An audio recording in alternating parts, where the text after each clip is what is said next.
welcome to Csquared. We're really excited because this podcast is about Canadian Ontario artists, and we'll be talking about the various forms of the art and what they create. I'm Cassandra Anderson. I'm Chantel Colwill. And our guest for today is Richard Critter Davis. We are going to be calling him by his wonderful name, Critter. So thank you for joining us today, Critter. Thank you. Yes, thank you for joining us. So one of the first questions is, what type of different art types did you get into and interests that you liked? Originally, I wanted to be a cartoonist since forever. That's what I wanted to be, and nobody could tell me how to do it. The guidance counselors, everybody all through school couldn't tell me how to do it, so I just did it. And I just sent stuff out. I did what I wanted. I drew what I knew. And I got published right off the hop. And I still don't regard myself as an artist. An artist is somebody that dedicates their entire life to art. And I didn't. I was busy raising a family and doing stuff and living my life as I lived it. It just came, and I just got interested in everything, and everything interested me, and anything that interested me, I gave it a shot. People would say, how did you know you could do this? I said, well, I don't. They said, have you done one of this before? I said, no. And they said, well, how do you know you can do it? Because I said I can, and I did it. And if I wanted to be an airbrush artist, I just bought some airbrushes and asked a whole bunch of questions from people that knew what they were doing.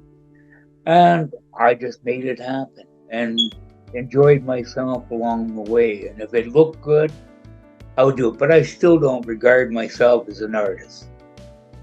Well, I'm sure many other people would regard you as an artist, especially you do have a huge fan base and a big following, basically.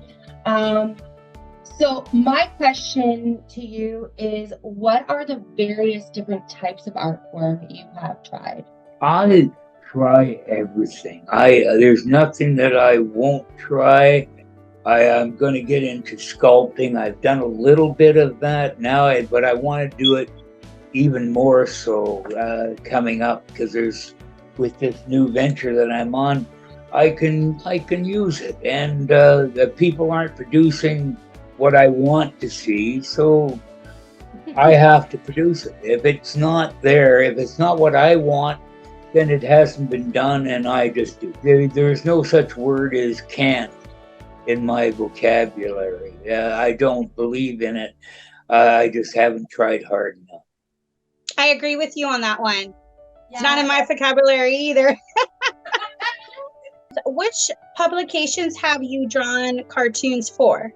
I drew for Easy Rider magazine. I drew for Iron Horse.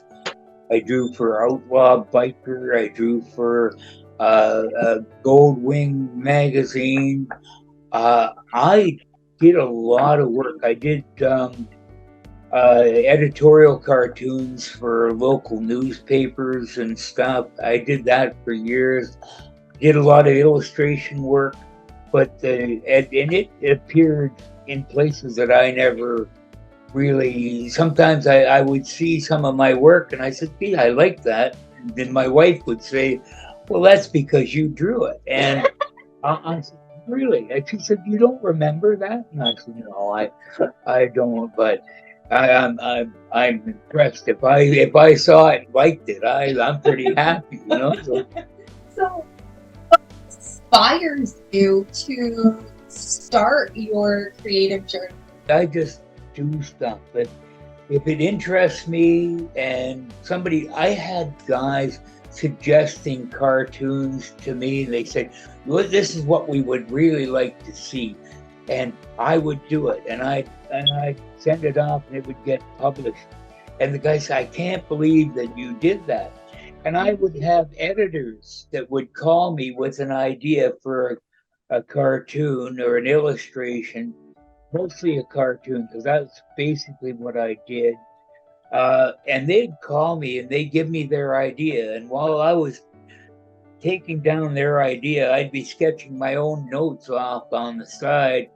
And I would send them probably, like sometimes I would send them about 30 cartoons. And he said, I hate when you do this because I like your ideas better than mine, but I'm going to pay for the one I sent you, and I'm going to buy all the rest. And this was all done in American funds, so it made me happy. So I just do stuff. Anything that interests me will set me off. And the more complicated the idea is, the better I like it. What do you feel, when do you feel most like artistic? Like nighttime, daytime, or any other time? Any time of the day I can feel artistic. I drove truck for years because, like I say, true artists will dedicate their whole life and their being to being an artist. I didn't do it. I had to drive a truck, and I drove highway, and I would get ideas from everything, and it would just come to me. And I used to smoke a lot back then, so I used a lot of cigarette packages, and I would just scribble my notes on a cigarette package, and I would stuff it in my pocket, and I would take and try to decipher my notes, because sometimes when you're driving down the road in a tractor trailer and you're trying to write notes on a cigarette package when it's dark, it's hard. And my notes, and sometimes the words didn't even make any sense at all, but I wouldn't throw them out. I would just put them on a side, and eventually it would come to me what I was trying to tell myself. So I would get inspired by everything and anything. It just, life interests me, and people interest me, and weird people interest me, and I just do what I do. Nice. Well, I believe that's all the questions that we have today. Thank you so much for being here with us and being our guest on the show. Be sure to stay tuned, viewers, for our next episode, as it will be focusing in on the types of art forms that Cassandra and I like to do. And our next episode will be airing next Friday, so please be sure to keep an ear and eye out for it. I'm Chantel